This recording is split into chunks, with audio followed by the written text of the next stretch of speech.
Ku každej žene potrebný je kľúčik. Hrdzavý, malý, s vylomeným zubom. A je ho ťažké nájsť. Zapadol niekde v detstve, alebo zhrubol ako synov hlas, čo od otca sa nikdy nepoučí, tiež stratí kľúč a potom nocou búcha, dobíja sa do lásky. Chceš životom prejsť, hoci nemáš s kým. Viem, nie je na to, dali ste mi slovo, aby som mudrovala nad večnosťou chrústa. Je deň, čo v ústach chutí vanilkou. A ďalší taký, ako dneska je. Ujedá život z duše chleba každý deň za krajec. Nedá sa nebáť v tomto zbitom svete. Môžete však báť sa, že aj vám povedie raz zradca. Zavinú do reťazí ako sny každej z nás. Mám túžbu, ale nemám čas. Pripravený je pranier, pľuvance a topor. A vy, čo ma vyprevádzate na levodskej púti, len stále vyššie rok za rokom. Oči sú suché iba, nebo smúti ako to čierne barko.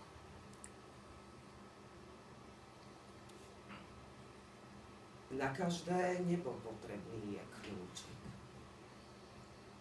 Nedá sa prísť len tak a sadnúť k poslednej z večerí. Dnes svoju dušu ako psa hladom učím, dlho som počúvala, som hluchá, nečakajte, že vám uverím. O chvíľu príde majster s osudom v dlani priťažkým, až v dreve srdce puká, presnými ťahmi v rukách. Vytesá zo mňa oltár porážky. Ja som dnes hlavné číslo v programe. Kráľovna hriechu, kriku, požiar, dôvod na amen. Dnes budem Božia. Tak ako každá matka. Preto je v každom z vás kus živého Boha. Vetra, čo z kostolov prach ženie. Preto je vo vás odpustenie, o ktoré dnes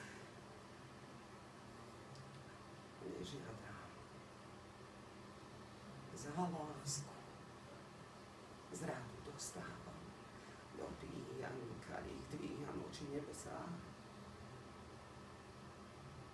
Kto hľadí na to, ako hviezda padá, pravdepodobne potkne sa. V kajúcej zlosti pýtajte sa Pána, kto je tá, čo ju každý súdi? Manželka, dcéra, matka, Juliana, jedna z vás, z ľudí príliš malých na to, aby súdili. Tak prečo neprišli ste sami a vzali ste si posilu? Na každé ústa potrebujú kľúčik, aby sa slovo nestalo slamou v podstienke. Na mlčanie sú knihy malé, na múdrosť zase príbehka. Viem. Nie, na to ste mi dovolili povedať niečo na záver, aby som kázala, čo ženám neprislúcha. Len niečo vo mne malé, zbité, boľavé, pýta sa von.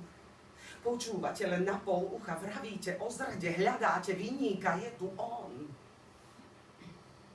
A pred ním neskryjete tvár. Ani sa nikde.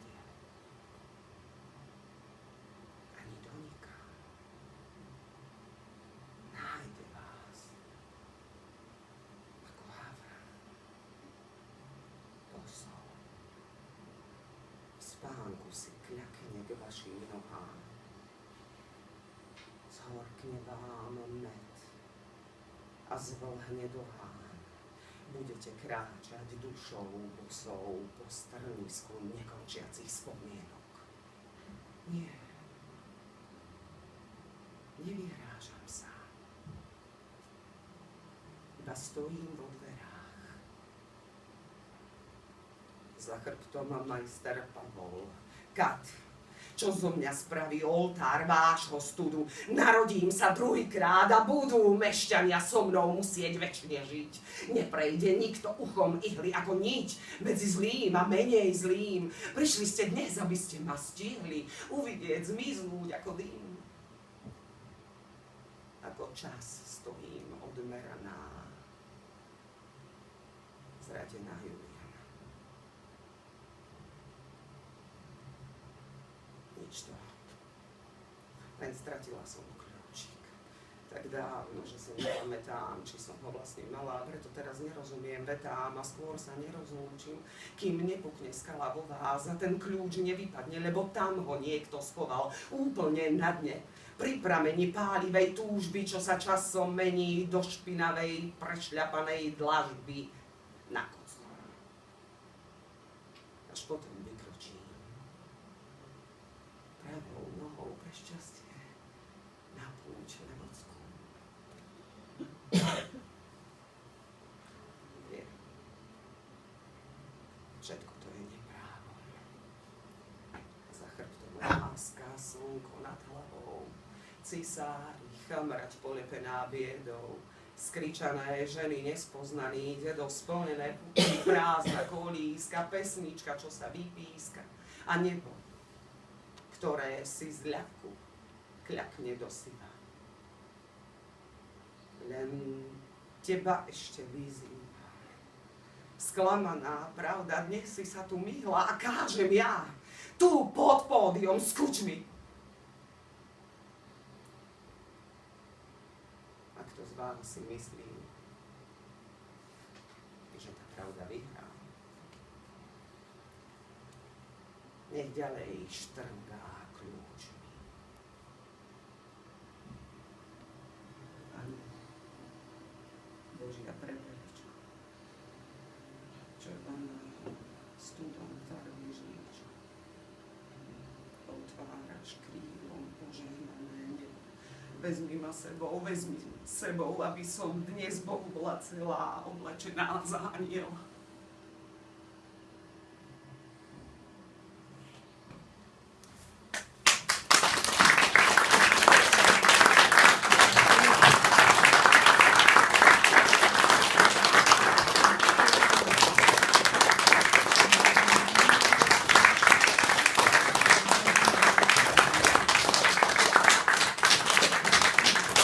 To bola Julka Čurilová s textom Tomáša Repčiaka a dve dámy Lucia Gecelovská, Beata Blahová a Antler Fusion.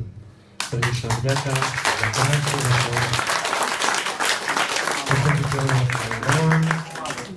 A ešte jedna pozvánka, ak máte chuť stretnúť sa s ďalšími autormi tu na Hockervíku. On sa koná 30.11. tohto roku a stretneme sa s poéziou Emy Malíškovej a poéziou Tomáša Repčiaka.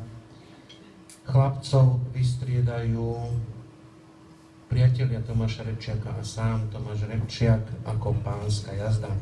Srdečne pozývame, dovtedy pekné dni, majte sa krásne, pekný večer.